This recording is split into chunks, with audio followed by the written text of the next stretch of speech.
This podcast is part of the Democracy Group.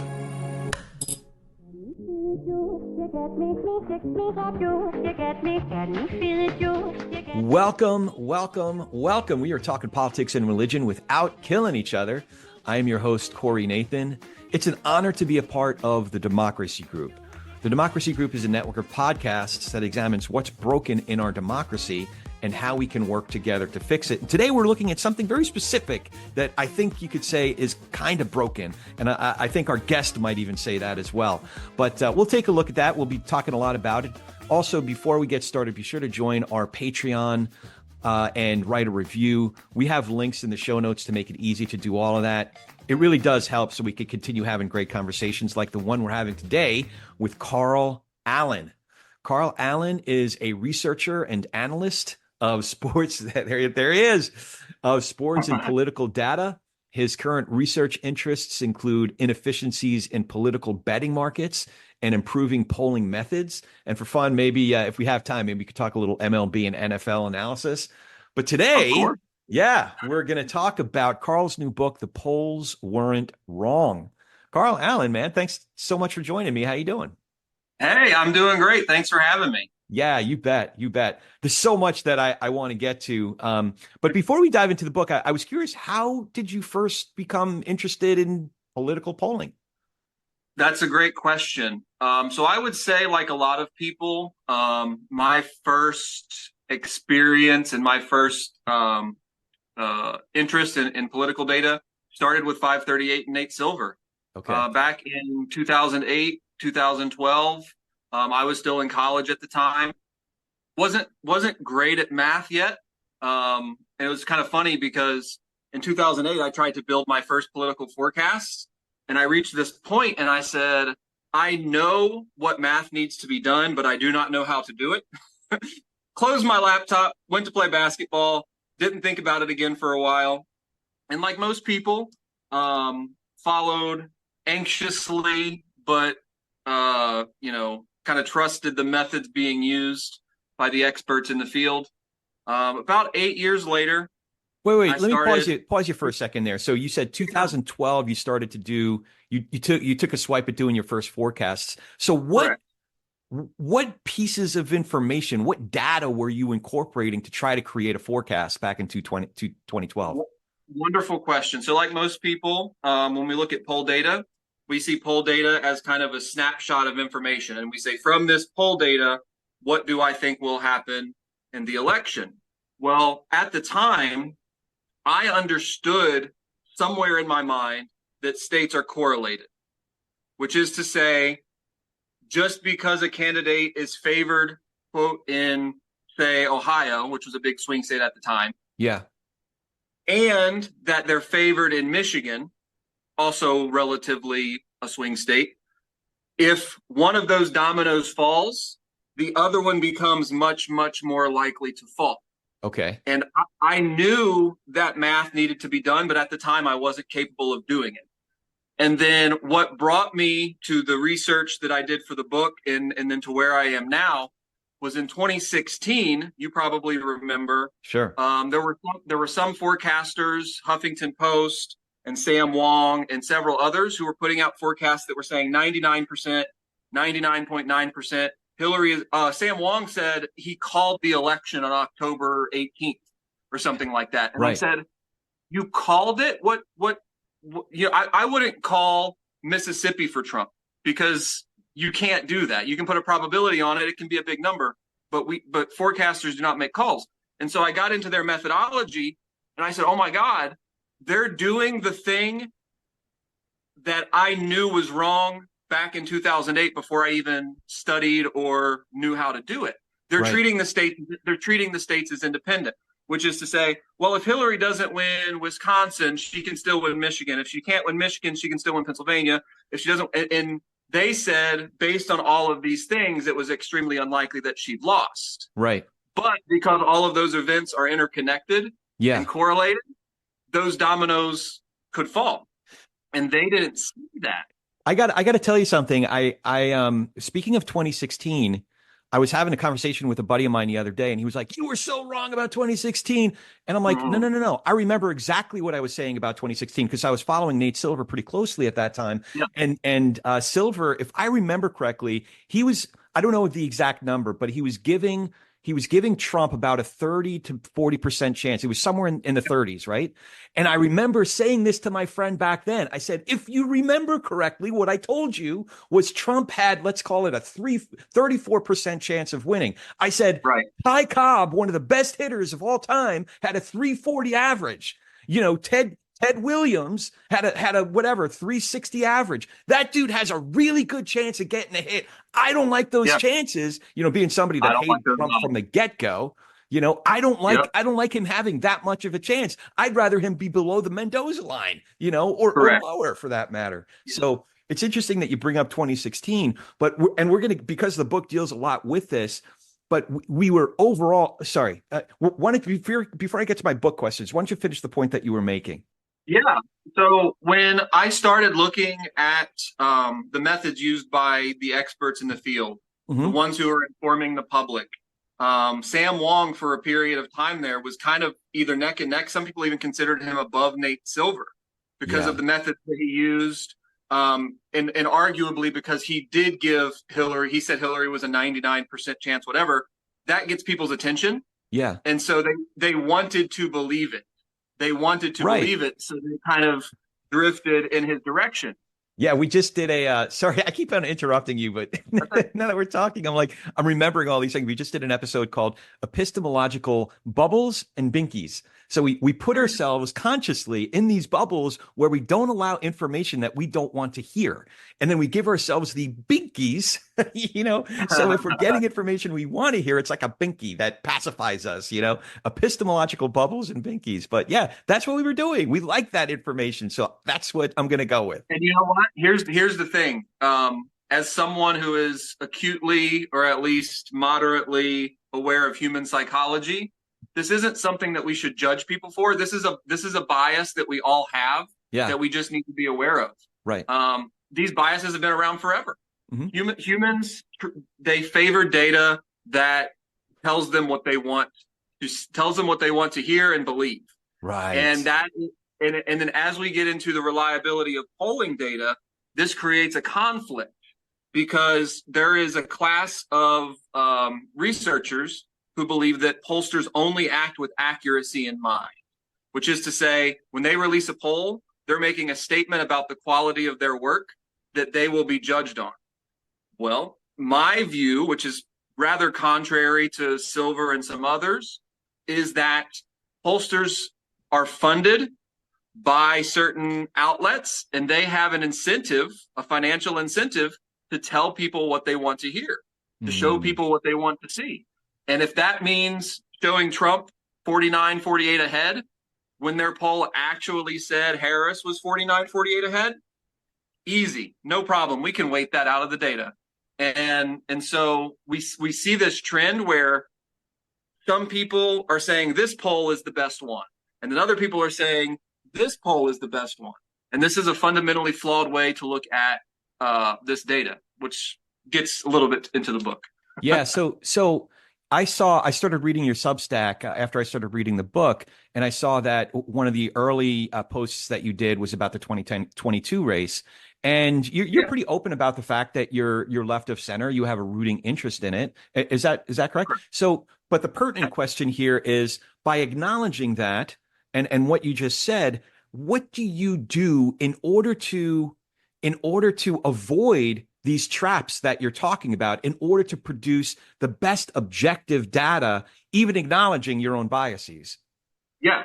Number one, I acknowledge my biases. Yeah. So that the reader can have a proper interpretation of what my work is, which is to say, I want my work to be viewed on its merits, not on any other outlying factor. And that's the only reason I started posting forecasts, period, by the way, was just because I wanted a timestamp. I wanted something to show my methodologies and to give myself a track record. Because that's the first question anybody asks. Yeah. When I say my 2022 forecast was very different from all of the other mainstream forecasts. And they're like, oh yeah, of course, you lean left and therefore your forecast will lean left. And I said, well, that's not exactly the case. My forecast was to the right of 538 here, here, and here. And it just so happens that the right won in those places. But when I look at data, when I analyze data, I go into it understanding where I'm biased and how, and I incorporate that into all of my analysis. I do what I call steel manning, which is to say, if I adopt the opposite position of the position that I have, how would I view this data? And is that a reasonable way to view the data? About 5 to 10 years ago, Real Clear Politics, despite having a conservative lean, they were still very transparent, and they still, even though their analysis leaned to the right, they still did very, very good work. And I appreciated that. And I said, look, there's value in this. 538 leans to the left, RCP leans to the right, but they're both doing good work. How can one improve the other? How can I adopt these methods to improve my work? And Real Clear Politics, the quality of their work was all transparency. Even though they had a bias, they said, these are the polls that we use. This is the average that we pull from it. And I said, that's remarkable. That's remarkable. I do that in the book. Yeah. Because if I had used my poll averages, which is influenced by my own methodology, it would be easy to say, well, Carl has a left bias. He favors the left candidates. These poll averages aren't really a valid way to look at this data. So I say, here are the 10 polls. This is the Real Clear Politics data. This is what the data shows. Now, correct me if I'm wrong, but I think Real Clear Politics doesn't do the weighting. They just do straight averages of polls. They take a certain number of polls, they average them out, and they don't do the same kind of weighting, WEIGHT that other models do. Is that right? Correct. Pros and cons. You have 100%. They grade A+ for transparency. In terms of quality, we can debate it. Yeah. But that's one of the challenging things about statistics, and that's actually gets into a great point that I make in the book. There is currently no objective standard for poll averaging. So when Nate Silver says my poll average is the poll average by which the polls can be objectively graded and evaluated, I say no, that's BS. You can't do that. You are not the gold standard of anything, because there is no gold standard. All applications of poll aggregating have the risk for introducing errors that do not exist in the polls themselves. Right. Which is to say, and that's a very technical way of saying, if I think the most recent 5 polls are the only ones that matter, and you think the most recent 10 polls is a better way to judge what the polls say, and we have slightly different averages on that basis, who is to say whose poll averages are better? Right. Who is to say which is a better methodology? There's not an objective way to measure that yet.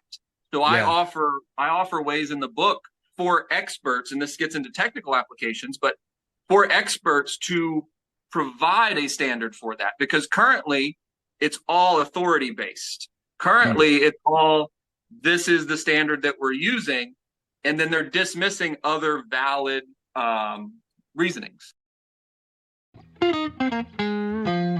Before we move on, I wanted to tell you about something else that's important.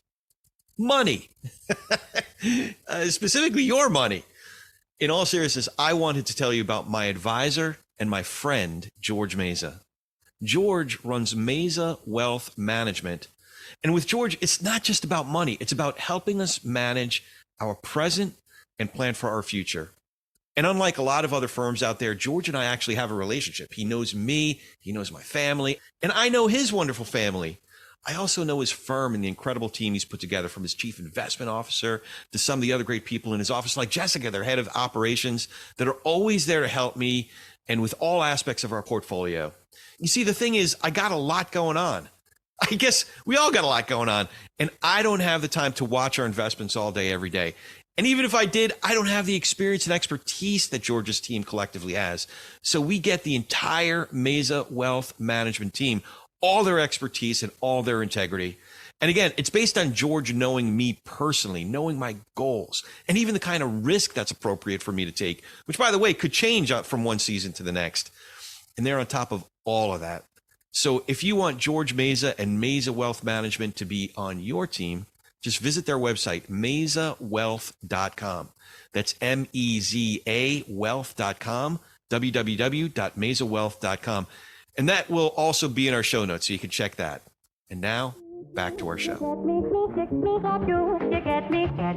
A large point of the book is a lot of the ways that we look at individual polls or pollsters is, were they right? Our measures of the quality of a poll is completely wrong. It's like, correct. Yeah. So, okay. So why don't we just, why don't we get into the book a little bit? But like I said, I was looking at your Substack, and it seems like, just addressing the big problem of it. Well, so many people have been harping on the notion that the polls were wrong, especially since 2016. Apparently that was a big miss, but I think we were looking at it wrong. And this is a huge point of the book. You were noticing that it was actually analysts and pundits who were wrong in terms of how to understand polls and what their basic functions are.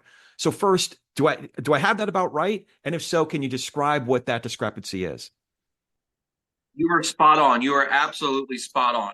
So in U.S. elections, so I analyzed both U.S. and non-U.S. elections in the book, but there's a stronger focus on U.S. elections just because there's more data, and that's where the readership for the publisher wanted to talk about. In the United States, third parties are rare. In the United States, third parties in presidential elections are rare. Going back to 2000, Ralph Nader got like 2-point-something% of the vote nationally. 2004 was less than that. 2008 was less than that. 2012 was less than that. Less than 2-point-whatever%, which is a tiny, tiny number. And these forecasters, including Nate Silver and a lot of people who had been working in the field, they calibrated their tools, their analytical tools, based on very, very few third parties and very, very few undecideds, which is to say their methodology was flawed, but the potential for error in their methodology was rather low, because the impact that third-party voters can have, the impact that undecided voters can have on their methods were not at a high risk. Okay. 2016 came around. Notoriously, we had Gary Johnson, Jill Stein. In Utah, we had Evan McMullen. Right. Polling in the 20s and 30s, which was absolutely unheard of for a third-party candidate. So these third-party numbers are very high. And then the undecided numbers were also in the high single digits and low teens. And so the methodology currently used by analysts in the field, and this is the consensus definition of U.S. experts from the highest PhDs that you've never heard of to Nate Silver to everybody.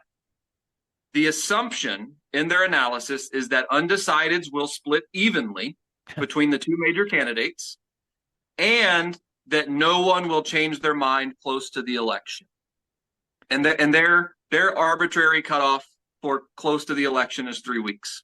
So they say no one changes their mind within 3 weeks of the election, and undecideds will split evenly between the two major candidates, are the assumptions made by these analysts. So jumping ahead, way ahead, even in the Kentucky poll, which I don't know if you could call it was it an ideal poll? Would you say yes, it was? Yeah. Okay. All of the polls. So all of the polls in Kentucky would qualify as ideal polls. Yes. Even in an ideal poll, we'll talk more about this, but I just want to throw it in there. I noticed that when the undecideds, the silvers, started to be counted, I noticed that the undecideds seemed to be breaking Grace Green's way. So when you asked the reader to do some projections, I factored that into my final projections. Anyway, we'll get back to that, but I did want to throw that in there to your point about independence. Like, why are we assuming the undecideds and third parties will end up?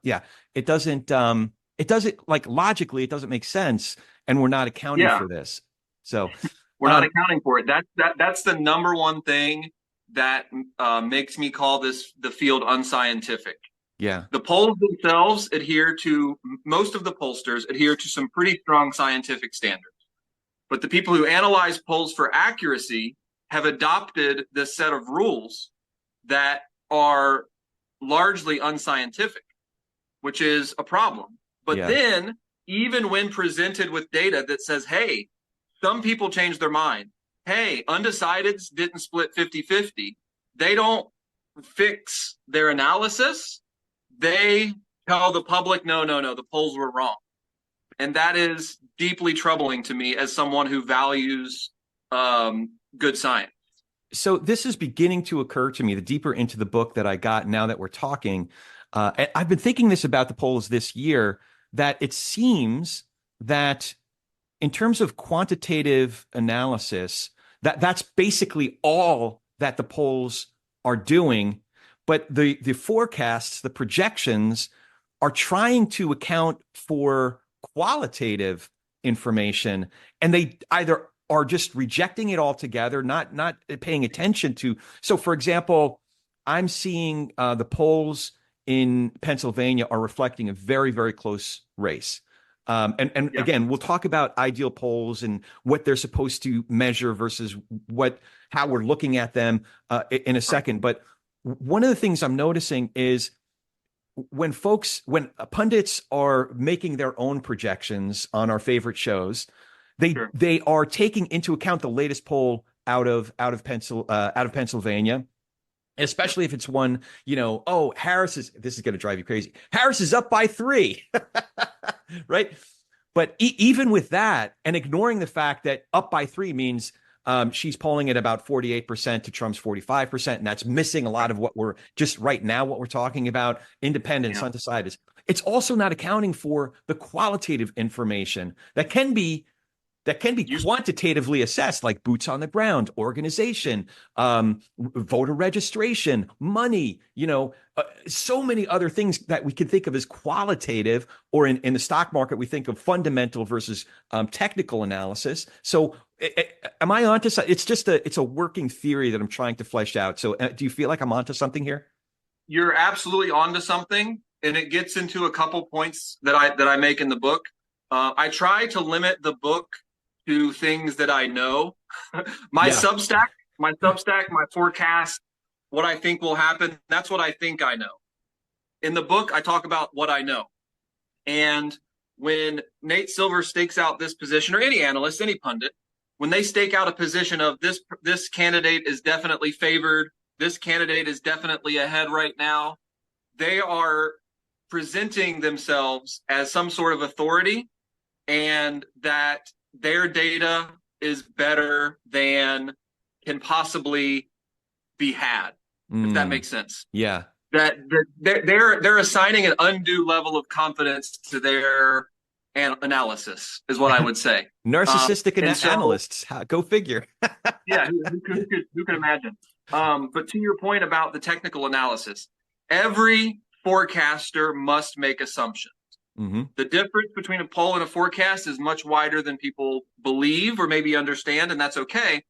But in order to get from poll to election, the analyst, the forecaster, has to account for several factors. The first factor is, how accurate are the polls?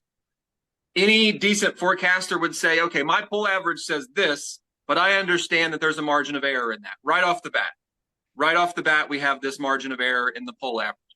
Next step is how many people could change their mind.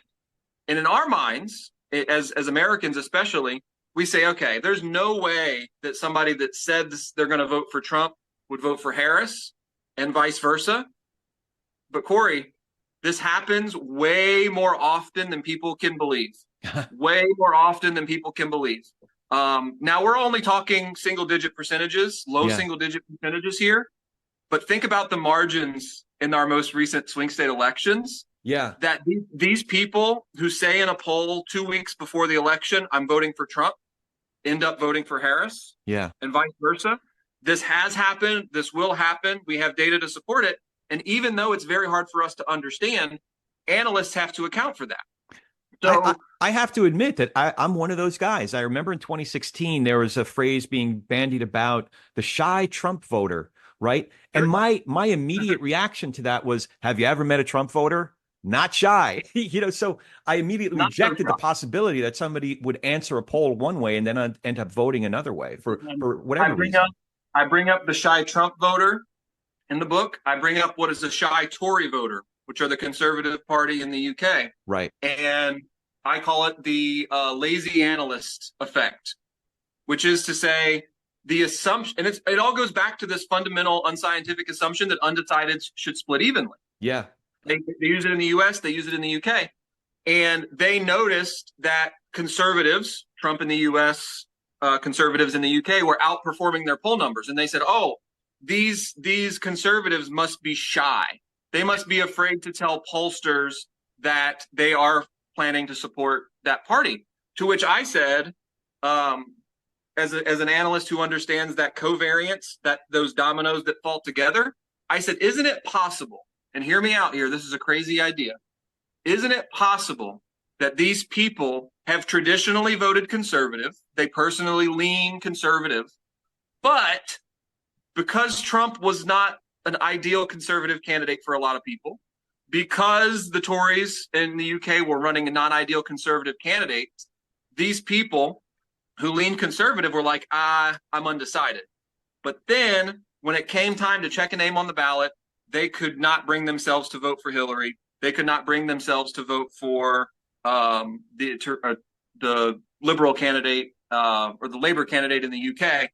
And then conservatives seemingly outperform their numbers. But if you look at the more qualitative data, which it's still quantitative, but qualitative also applies, if they personally lean conservative, then it's a reasonable assumption that, hey, maybe the best assumption here isn't that undecideds will split 50-50. Yeah. So I want to get back to a really important distinction. You've already been talking about it a little bit, but a poll versus a forecast. Let's make that distinction really, really clear. What's a poll? What's a forecast? How are they different? Perfect. I'll start with an analogy because I know people like analogies. At least I do. If you read the book, you know I like analogies. Kentucky. Kentucky and what's for lunch and all that. If I stand on a scale, the reading that it gives me is my current weight. Yeah. There's a margin of error in that. Scales aren't perfect. But if I stand on a scale right now, it gives me my current weight. If I said, Corey, I want you and your viewership to take bets, or if you're not allowed to bet, to just have a friendly contest, what will my weight be on November 5th, which is election day? Okay. You all would have an argument amongst yourselves. Some of you would say, well, his weight is this right now. I think it's going to go up. Well, his weight is this right now. I think it's going to go down. Well, his weight is this right now. I think it's probably going to stay the same. That's a forecast. You have to take into account, let's see, Halloween is right before election day. Maybe I'll eat a bunch of candy. Cool. Maybe you ask, hey, Carl, have you lost weight this year or gained weight? And then you can say, okay, well, his weight's kind of stayed the same throughout the year. So I think my forecast will say his weight will probably be the same. But here's the distinction. Here's the distinction between a poll and a forecast and why we need to fix the standards for evaluating poll data in this field. The current standards say that if I stand on the scale today and it gives me my weight, the accuracy of that reading can be judged by when I stand on a scale on November 5th. We would compare those two numbers and we would say the discrepancy equals the error of the scale.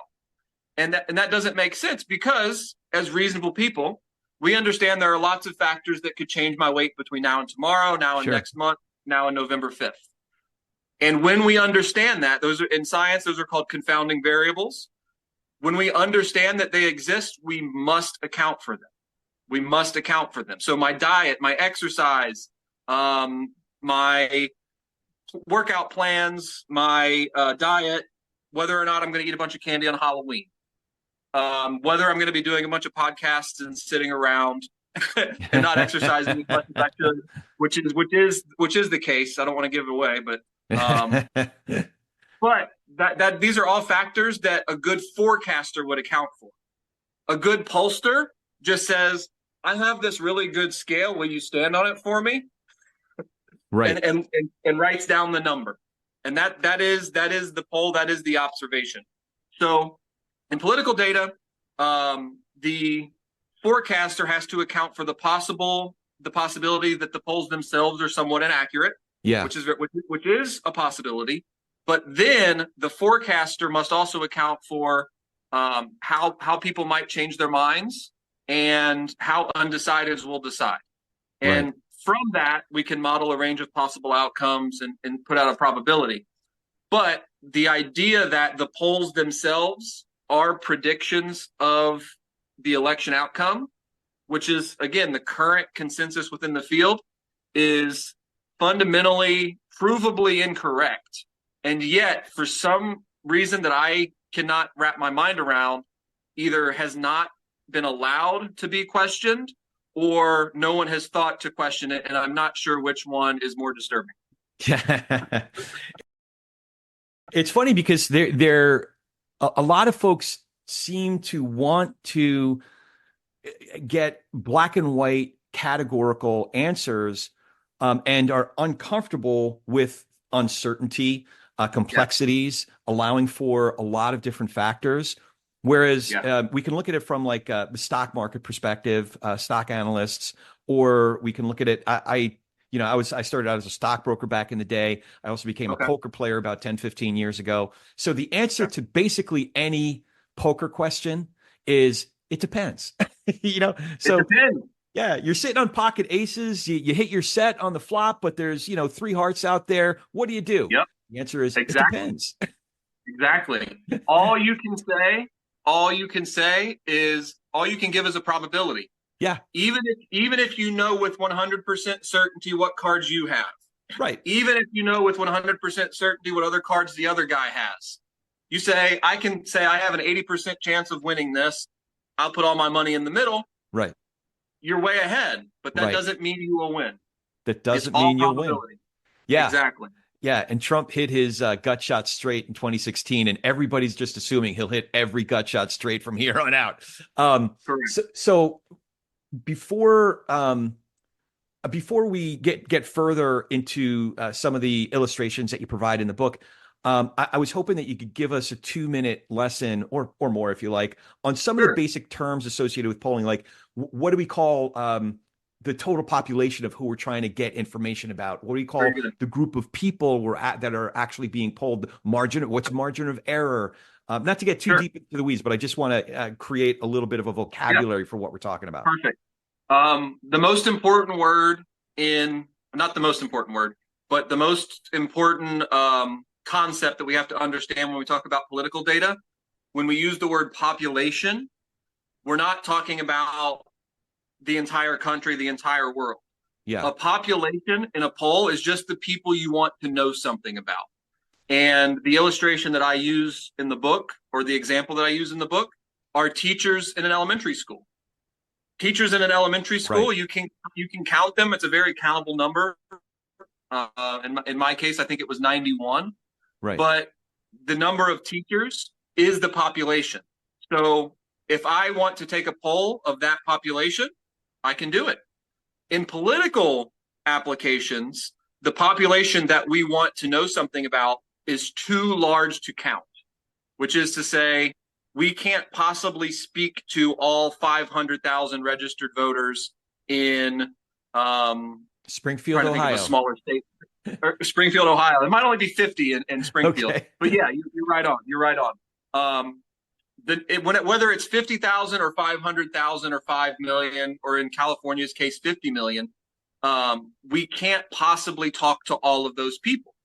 So polls give us a scientific tool, which is that we can talk to a fraction of that population and know with some margin of error something about that population. So when I talk about taking a poll of teachers in an elementary school, I might ask them, do you have a dog at home? Right. Very simple, non-intrusive question. But within the margin of error, I can say from my sample that the entire population does or does not have a dog. So when I work with very small numbers, I do it for educational purposes. Yeah. And I've been told that the examples that I give are extremely helpful for helping people quantify or wrap their minds around the numbers. And a point that you made in one of our email exchanges, I was just going to ask you about that. Yeah. So numbers are not always intuitive. The reason statistics exist and the reason science exists is to give us tools to understand things that we otherwise could not possibly understand. Right. The human mind is not built to think probabilistically, number one. We think in black and white binary terms, yes and no, win and lose, when in reality, just like poker and dice and anything else, there are always probabilities.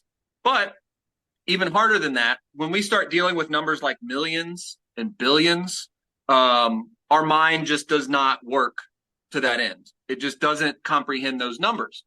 So what I do as a researcher, as an educator, I want to help people understand these concepts from a fundamental level. And it happens that even people who are experts in this field, and I say this with respect, but also to give perspective, even people who are bona fide experts in this field need some of these lessons. So some of the lessons that I give will feel silly and oversimplistic because I'm talking about marbles and whether or not you have a dog, who's bringing lunch and who's buying lunch. Yeah. What are you having for lunch? And the reason that I use these examples is to demonstrate that political polls are not the only class of polls, but more importantly, the math, which the book doesn't get too technical in this sense, but there is kind of a baseline that people have to have. The math that underlies poll data, from which poll data derives its value, is based on some very, I don't want to say simple, but I would say it's like high school level math. Yeah. That we can understand it. And as an educator, I say, okay, when I say a watermelon and an egg, if dropped from a tall building, will hit the ground at the same time, our mind has a difficult time processing that because a watermelon's heavier. It should hit the ground first. So if I show someone the math behind that, they'll say, yeah, but that still doesn't make sense. So the question is, how can we demonstrate it?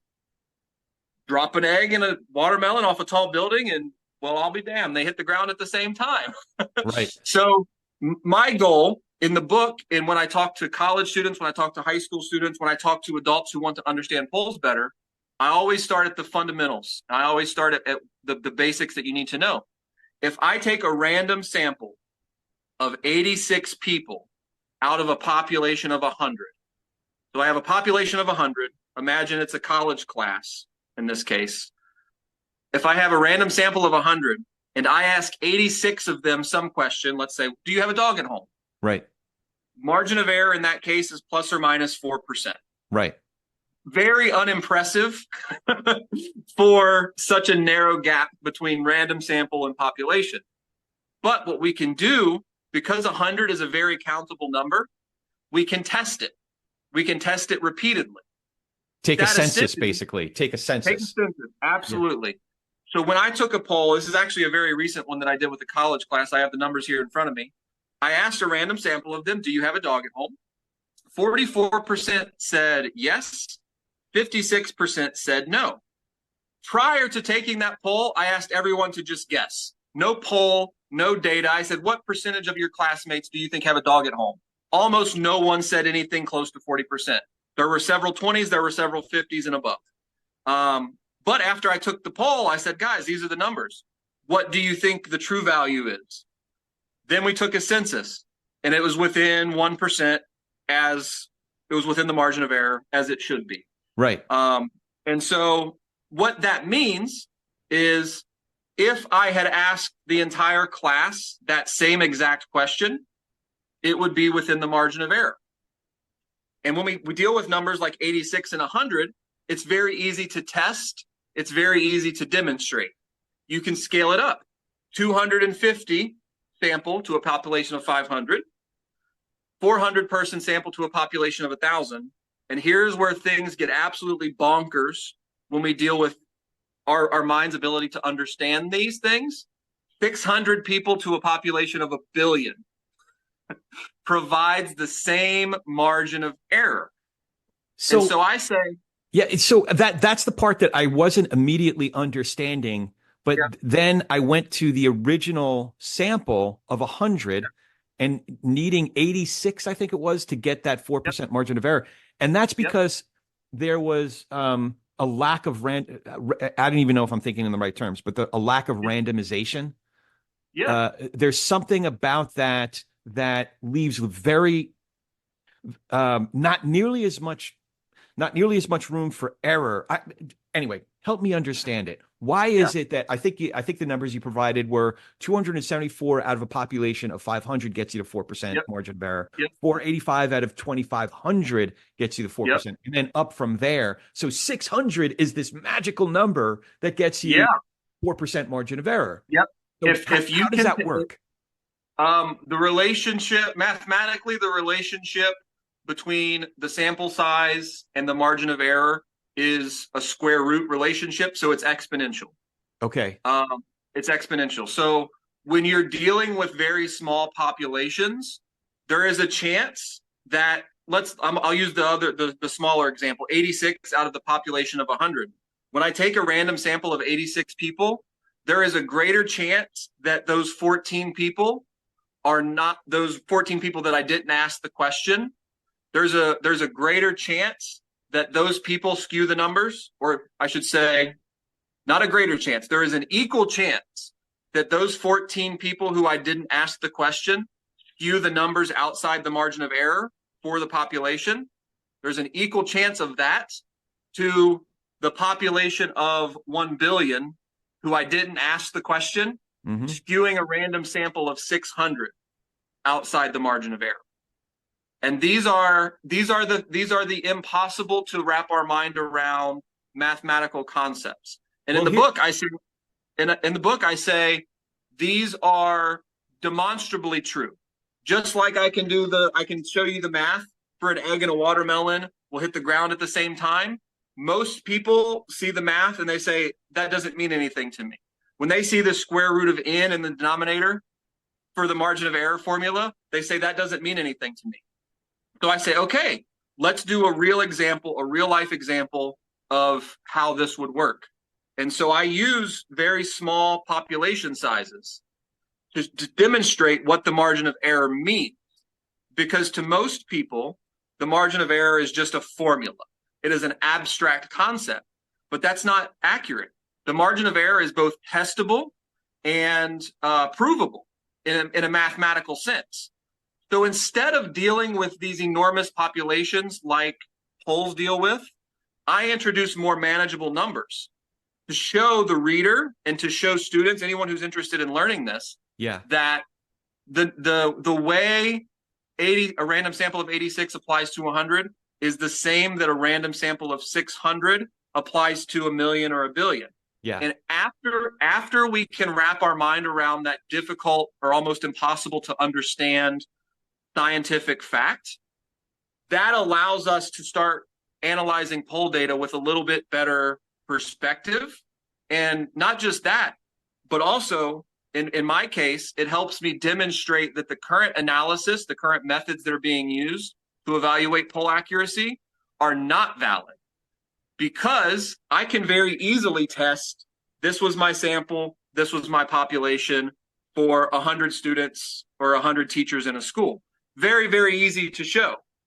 But in the case of what's for lunch, not to spoil too much, but if I have a population of undecideds, my poll data, the question that I asked, what do you plan to have for lunch on Friday?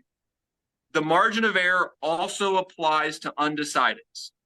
So what that poll data means is this number plus or minus the margin of error, this number plus or minus the margin of error, undecideds plus or minus the margin of error. That is what the poll data tells us. Right. When I get into what they actually have for lunch, well, the current methods would assume the undecideds would split 50-50. And what ends up happening is I can show through a repeatable, testable experiment, just like Galileo dropped an egg in a watermelon off of the Leaning Tower of Pisa to prove to people that they will hit the ground at the same time. I can do this experiment thousands of times in classrooms, in universities, across the country, across the world, and demonstrate that by my standards, which I call the simultaneous census standard, by my standards, the polls will fall within the margin of error exactly as often as they should, which is the testable underlying scientific basis for what the margin of error is. It will fall within the margin of error exactly as often as it should. By the currently used methods, it will fail many times because that's not what they're testing. Right, right. Yeah, one way I think about it is if I get in blackjack, if I get a 20 and the dealer is showing a 6, I forget the way the exact number is, but I should win, say, 90% of the time. Now, if we only play one deck and every hand in that one deck, I get a 20 and the dealer showing a 6, the dealer may very well win all 6 hands, right? But yep, over time, just like in the What's for Lunch poll, it was 75, 15, and 10. I was really surprised that the 10 all chose to do bring their own lunch. I would have gotten that completely wrong. And but over time in the blackjack example, the 90%, the more hands you play, the closer to the 90% or whatever the actual percentage odds are, will play itself out. So that's why the bigger pool, the 600 in this case for $1 million or whatever will get you to that plus or minus 4% margin of error. So, man, I didn't think we'd be talking this long, but there are some things I really want to get into here. We could get into the weeds for sure about specific terms for specific examples, but I wanted to talk to you about the tendency that a lot of reporters and analysts they give undue credit to certain pollsters that ended up just being lucky, or as you say, better lucky than good. So I wanted to see, I wanted to see to get specific. Can you give us an example? I have one of which political pollsters had a better lucky than good result during any of the last few cycles, and they're getting this undue consideration in the media. Of course. So a good friend of mine, that I talked to, he has a PhD in applied mathematics, and he is objectively more qualified to write this book than I am. But when I talked to him about some of these concepts about how people in the field and political data, they assume undecided split 50-50. He goes, Carl, there's no way that they actually do that. And then I'll present to him like an academic article. I'll show him something from 538, and he's like, this is absolutely terrible. Right. And so what the assumption is, to speak to your example about Harris up 3. Yeah. The reason the spread is such a terrible metric is because 48-45 leaves us with 7% undecided. Right. Whereas 51-48 leaves us with 1% undecided. So depending on how undecided split, in the former case, 48-45 with 7% undecided, there's still a way, if the person behind wins enough undecideds, that they can still win. Whereas in the latter case, there's not. 51-48, 1% undecided doesn't do you any good. So when we talk about the spread, it does such a disservice to people, and it's so misleading that it gives people kind of a false sense of security about what the numbers are. So to answer by the way, I've been listening to Mike Madrid for years now, and Madrid, it makes so much sense now. Madrid harps on why 50% is such an important, or 51%, 50.1%, whatever you want to call it, is such an important number, because it leaves little, that no matter what the person who's behind by however many points is, it doesn't leave room for them to make up that. It's still going to be 50% plus 1. You might not have gotten there in my book yet, but there's very close to the end when I start talking about. So the first half of the book is basically me teaching these concepts, showing them, applying them. Yeah. And then I take the next step of, if this is true, if my analysis is correct, we should see this, which is the scientific process, form a hypothesis, test it. And then you test it with the recent data from U.S. elections, and your mind is going to get blown when you see the data that I found based on not the spread, but based on the candidate's poll number. So regardless of how close it is, 2 points, 3 points within the spread. 538, by the way, just last year said races within 3 points are a little better than toss-ups. Proved them wrong. Proved them wrong. It's in the book. Yeah. They are fundamentally incorrect. But to get back to your point about pollsters who have gotten lucky, better lucky than good. Yeah. Better lucky than good. 2016 is the best possible example that I can give, because we know analysts assume undecided split 50-50. Well, based on data that we collected after the 2016 election, we know undecideds did not split 50-50. In various swing states, they split 60-40, 70-30 for Trump. So when we work backwards and we take what we know, which is undecideds did not split evenly, we see that a lot of these pollsters who put out favorable numbers for Trump, their polls were actually not good. Their polls were not good. They had Trump tied or slightly ahead. But if we apply what we know, which is undecideds did not split evenly, their polls look bad. But analysts currently do not do this. They do not apply what we know. They prefer to sit on their assumptions. And they say, no, undecided split 50-50. Based on that assumption, a lot of these polls that appeared correct are shown to be very incorrect. And that's a very simple algebraic equation that I present in the book, is that if we account for this factor, which is how undecided split, and then we account for this factor, which is how people who change their minds split, we can see that the pollsters who are graded very highly did not perform well. Yeah. But by and large, the high quality pollsters who had traditionally done very well, they have a transparent methodology, they weight their data properly, they adhere to all of these scientific standards, their polls appeared very poor because they said Hillary was up by 6 or up by 7 in some of these swing states, but then she lost narrowly in them. So the analysis says polls were wrong. If you go back and you apply what we know, which is accounting for that variable change, the polls that appeared wrong were very accurate.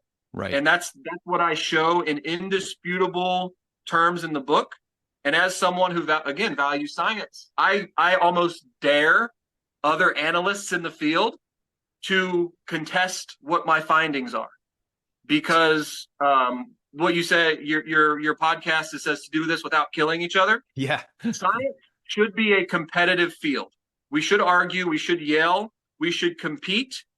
But at the end of the day, if we all have a common goal in mind, which is to do better work, then the methods that I introduce in the book and that I support should be the ones that are adopted in very, very short order. So keeping in mind what polls, how we should be looking at polls, what they're meant to, the information they're meant to reflect, what they're not meant to be taken as, specifically as a prediction of the outcome of the election. Are there polls that you follow that you think are doing a better job than others? I mean, 538 ranks polls from 1 to 500 or whatever. So I do look at, for example, Times Siena, or in Iowa, Ann Selzer has a highly rated poll. So there, and all of these polls. But are there certain polls that you look at that you think are doing a particularly good job at what they're meant to be doing? At what they're meant to be doing. My grading methodology is all about transparency and methodology of the poll. What a lot of people don't understand is that a lot of pollsters use drastically different methodologies. A lot of people know that a lot of them do online. Some of them do cell phone. Some of them do text, phone, etc. But on the back end, how those analysts deal with the data and how they weight the data is entirely in-house. It is entirely in-house. A good analyst can have the same data and weight it based on how many males and females responded, how many young people, how many people who voted Democrat last election. There are valid weights that anyone can apply and get different outputs. Yeah. That is the challenge that that I have as an analyst, but all I'm looking for are people that are transparent with their methodology. So I don't really pick and choose who I follow. I incorporate all of them with a transparent methodology. That's a big asterisk. With a transparent methodology. Right. Other analysts, and I won't say his name again, but he grades pollsters based on how well their polls predict the election, which is to say he's applying a fundamentally flawed mindset of what polls are supposed to do. And no joke, his grade, I have to say it, Silver's grade for Rasmussen went from a C to an A minus from 2016 to 2020 or 2016 to 2022 on the sole basis, and it might have been Trafalgar. I may have misspoke, either Rasmussen or Trafalgar. Trafalgar. It's like my Newman. Trafalgar. They got one freaking poll right. His grade for them went from a C to an A minus, and his reasoning behind that was that despite the fact that their methodology is not transparent, they did a decent job of predicting the outcome. Right. And that just absolutely blows my mind that he's judging a pollster by how well they're forecasting some result. And as you say, I think to distill one of the key concepts of the book, you say polls can only make observations and estimates. People make predictions. And he's judging, in this case, Trafalgar based on predictions, and that's not what it's meant to be. Why I'm so suspicious of Trafalgar is specifically because they're not transparent. How are you doing the weighting? How are you skewing numbers? How are you I don't know how he's doing it. And to me, how are you talking to them? Yeah. What are your particular prejudices or biases, and how are you factoring that into your final results? So Trafalgar just drives me crazy. The fact that he's still getting attention, for work that he wasn't hired to do in the first place. It's remarkable and disturbing in the same way. But again, I ask myself, what biases am I bringing to the table? Is it possible that they do valid work, but just do not want to share what their methodologies are? But I have a standard for transparency that I apply across the board, regardless of what the numbers are. So I have a lot of folks who do polling whose names you probably don't know, whose companies you probably don't know, and they'll give me numbers and they'll say, "What do you think about this?" And I was like, "Well, what's your methodology? Can you tell me how you weighted this data?" And then there's kind of like not much to go on. And even though I like the numbers, they're showing what I want. I can't incorporate any of that into what I'm doing. And I tell people the same thing, whether I like the numbers or not, throw it in the average, neat, move on, because individual polls tell us very little.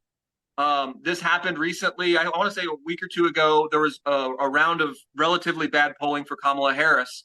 And I said, guys, throw it in the average, individual polls, move on. And then this week, a lot of good polling has been coming out for Kamala Harris. Yeah. And it's tempting, because that's what I want to see, to say this poll matters. This poll is a good one, et cetera, et cetera. But what I do, same exact thing. I check my biases and I say, throw it in the average and we'll move on and we'll see where we're at in a week from now, a month from now.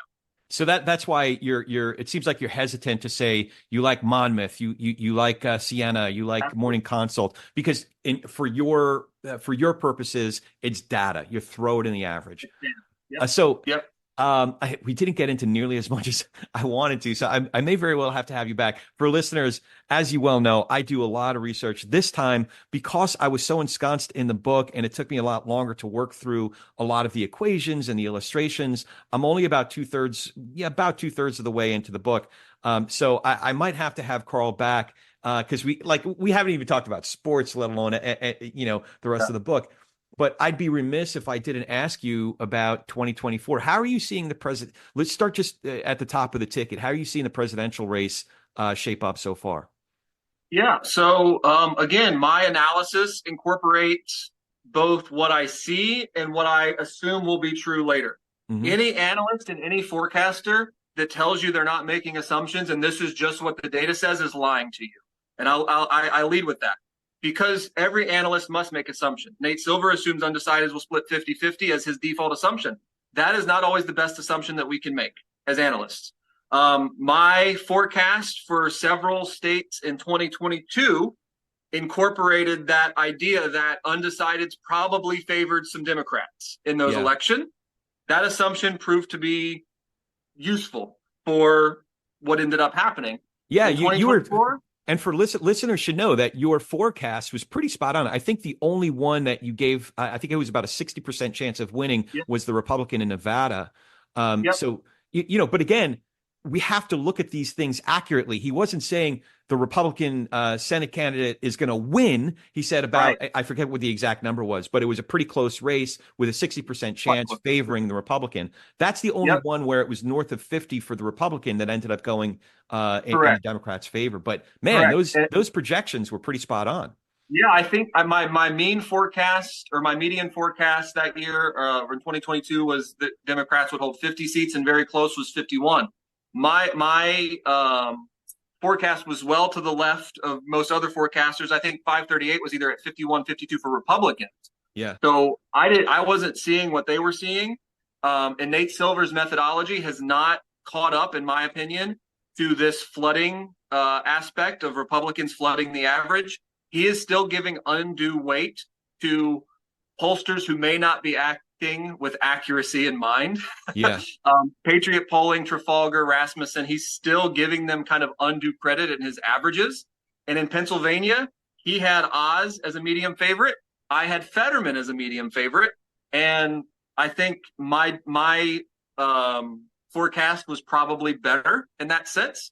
And in the same way, this year, I have Kamala Harris as of right now as a medium favorite.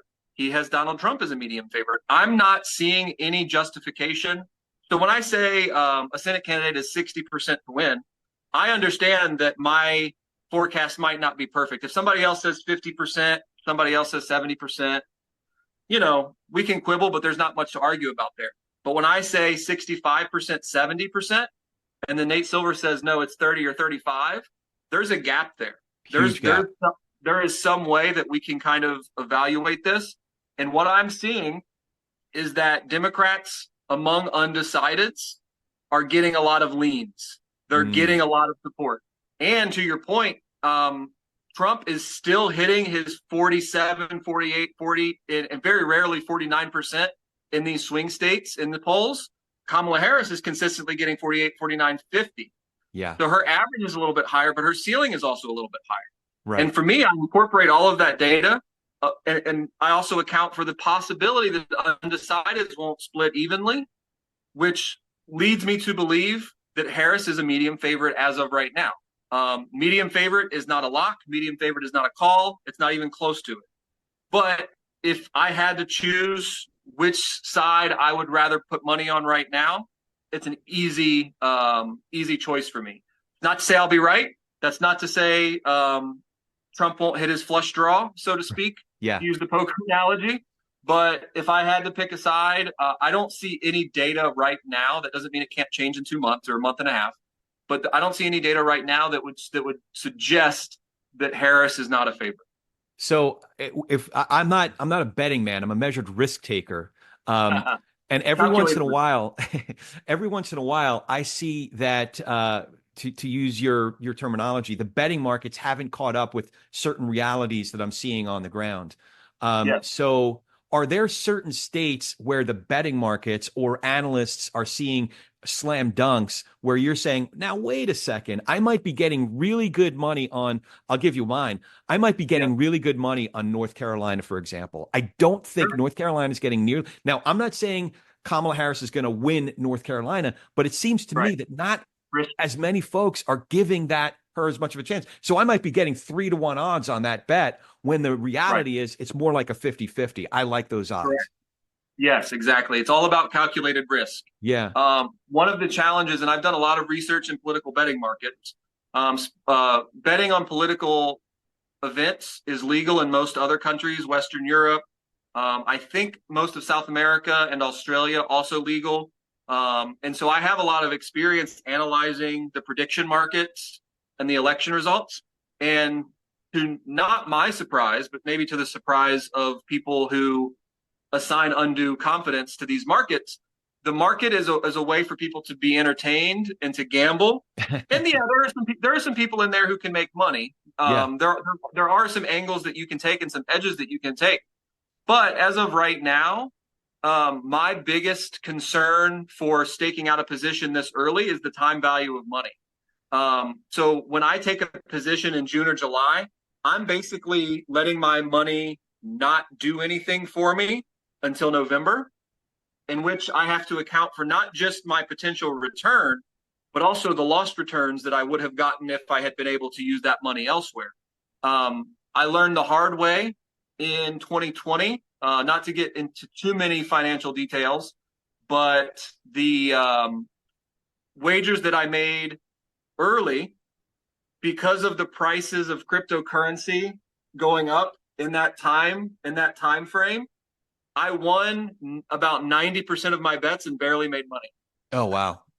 Because, and again, it makes perfect sense, and I feel dumb for not having thought of it sooner, but I have to account for that time value of money, which is to say, if I'm placing bets in cryptocurrency, which is Polymarket, I think is relatively well known now, you have to also account for the potential for that market to move.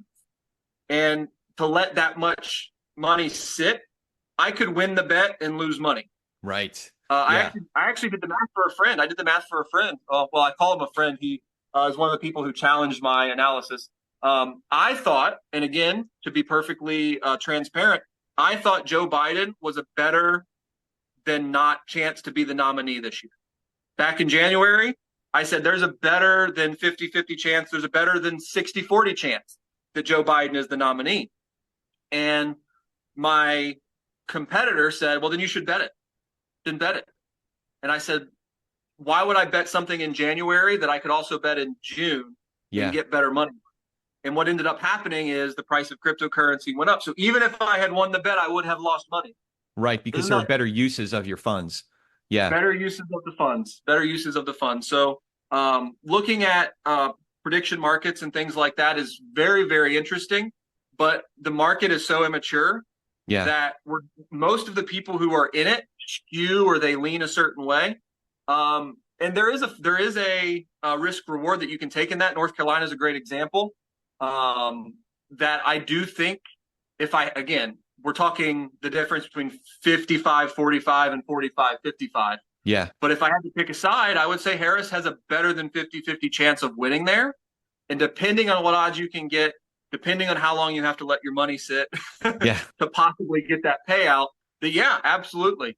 But it's so funny that the markets, and again, this is just my analysis of it, are extremely inefficient in the sense that I just looked the other day that Sherrod Brown was only like a 52% chance to win Ohio, but then the Democrats still had like a 32% chance of winning the Senate, according to the same market. And I said, that math doesn't add up. It doesn't add up. Those numbers can't coexist because Sherrod Brown would only be the 49th seat for Democrats in the Senate. They still need one somewhere else. And there's some weird inefficiencies in these markets that I use to present to math people to say these prediction markets should not be incorporated into your forecasts, because the assumption, the wisdom of the crowds is a valid concept, but we have to take into account who's placing these bets and why. And not everyone who's placing these bets is doing so with a strict market efficiency. And almost no one is, by the way, are placing bets with a market efficiency mindset. Interesting stuff, man. I have so many more questions. I think I am going to have you back before the election because I'd love to. Yeah, it'd be great. Because I wanted to ask you about the Senate and how you're seeing the House shape up and sports and everything else. But before we, a few more questions to wrap it up. I want to ask you the TP&R question, which is, what do you think each of us can do to be able to share space with, have better conversations with, perhaps even nurture relationships with people across our differences? I know this isn't necessarily your purview, but this is what I ask all of our guests. So that means people who have different backgrounds and beliefs than we do, who get their news from different sources than we do. How can we do better at talking politics and religion without killing each other? Or is it even possible? It's absolutely possible. As someone who does it regularly, I'll have to say, we have to. So I grew up in a very conservative area, and I am not very conservative anymore. But one of the things that I learned is that even people who are voting for candidates that we don't like are doing so for reasons that to them are perfectly reasonable and perfectly valid. And so we have to surround ourselves with people who we respect despite those differences. We have to stay outside of our bubble. 675 million people voted for Donald Trump in 2020. Yeah. And not more than a handful of them are bad people. That's my opinion. If you need help, if somebody needs money, they'll give you the last $20 in their pocket to make sure that you're okay. These are not bad people, but the way that they view the world, the way that maybe their bubble is different than our bubble. Yeah. Maybe their views are different than our views. And so when we allow ourselves to stay insulated from people who believe things differently than us, we will always disagree on certain things. There are certain things that I will never change my mind on, just from my personal beliefs, maybe even religious beliefs. There are certain things that you might never change your mind on, and that's okay. Other people feel the same way just as passionately about the opposite position. Yeah. But we have to develop a communication and develop the common ground. The common ground that I always come back to when I talk to people is I want the world to be a better place when I leave it than is in it right now. And how can I contribute to that? How can I contribute to making the world a better place? And I think almost everyone would agree that they want the world to be a better place when they're no longer in it than it is right now for their kids and for their grandkids. Everyone would agree on that. It's a concept of tikkun olam, healing the world. Sure. Yeah. And so the only question is the difference of beliefs is how do we get there, and to what lengths we should go to get there. That gets into politics about authoritarianism and libertarianism and things like that. But fundamentally, people are good, no matter who they vote for, no matter what religion they ascribe to or don't ascribe to. And we have to develop that common ground. I love it. I love it. Do you have any questions for me? Any questions for you? What's your forecast look like for the presidential election, 2024? Like any good poker player would tell you, is it depends. So there's still a lot that can happen between now and as we record this 48 days from now. Yeah. At this moment, though, I do think that if we're just looking at the numbers of the polls, especially in those key swing states, I don't think they're reflecting the fundamentals, some of the important fundamentals. I talked about some of them just a second ago. I think that enthusiasm matters. I think that we can joke about Taylor Swift's endorsement, but when you have 400,000 people registering to vote, or at least going to vote.gov as a result of her endorsement announcement, I think that is substantive. I think that Harris's campaign has organization, and that translates to like actual concrete activity. People knocking on doors, volunteers signing up. So we can say enthusiasm, and a lot of folks might want to dismiss that. But when enthusiasm turns into tens of thousands of volunteers that the campaign didn't have 2 months ago, that means something. They're doing some work. The money that pours in, $50 million after last Tuesday's debate that comes in, that means they're buying spots, whether it's on TV, even, maybe not TV because a lot of the inventory is gone now, but digital spots that they can show up in key places. Even if all the inventory in North Carolina, Michigan, Pennsylvania, Wisconsin, Arizona, Georgia, Nevada are all gone, they can now go on offense in places like Florida that diverts their opponent. So all that to say, I think I'm at where you're at in terms of I'd rather be on Team Kamala if we're talking just in terms of teams and rooting interests. I'd rather be in that position than in the Trump campaign's position. That said, again, like anything can happen between now and 48 days from now. So that's how I see it shaping up. The House is a different thing. The Senate's a different thing. If I had to guess, I would guess that the Senate's going to end up going Republican by about 1 seat, maybe 2 max. The House, I think differently. Because I'm in one of those swing districts. California 27 is a very, very closely held House district. So it'll be interesting. I do think the House is going to be narrowly won by the Democrats. So that's how I see it shaping up. Very good. No, that's a great answer, man. You think probabilistically. I'm not used to talking to people who think in black and white and shades of gray. Yeah, it's always win or lose, yes or no, blue or red. So it depends, man. It depends. I've lost too many hands when I was sitting on I thought the stone cold nuts, and I just got smacked with a 1-outer. Yeah. So it happened. I'm actually sitting. Ironically, I'm sitting right now at my roulette table, and my poker table is back there. So if you're ever in the Cincinnati area, shoot me a message and we can play some hands. Oh, that'd be great. That'd be a lot of fun. So before we go, how can we follow you, find your Substack, find info about the new book, The Polls Weren't Wrong, and all the great work that you're doing? Very good. I'm at Real Carl Allen on Threads is where I do a lot of my posting. I still post on X just because I did develop a following there. A lot of professionals reach out to me on there, so I maintain that account. Substack is also Real Carl Allen. That is where I do my forecasting. That's where I do my analysis. That's where I write slightly longer articles than might fit on social media. And very important, if you want to understand how polls work, if you want to understand polls better than experts, which sounds a little bit arrogant, but because the bar is so low, you can really get there. If you want to understand polls better than experts, The Polls Weren't Wrong. I have a poster. This is the real book. You can order it direct from the publisher, Rutledge. You can order it on Amazon. You can get it in your local bookstore. Hopefully, starting next week, pre-order is going through Monday, September 23rd, and then it should be in physical bookstores as well. But order the book, The Polls Weren't Wrong, from the provider of your choice, and then chat with me on social media. If you have any questions about it, I'm happy. And I actually have a response that I'm going to send to someone who just added me on Threads about this concept of a simultaneous census. So I appreciate all of you guys. I appreciate you having me on.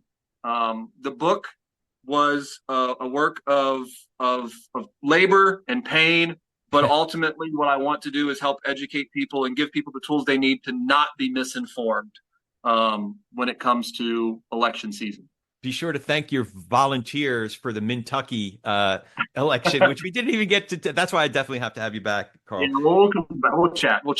And to be clear, it's at Real CarlAllen. I'll have that in the show notes. Thanks so much for doing this, Carl. This is a ton of fun. Thank you. Thanks so much. Love to do it. Everybody vote, register to vote if you haven't already, and get as many people as you can to vote.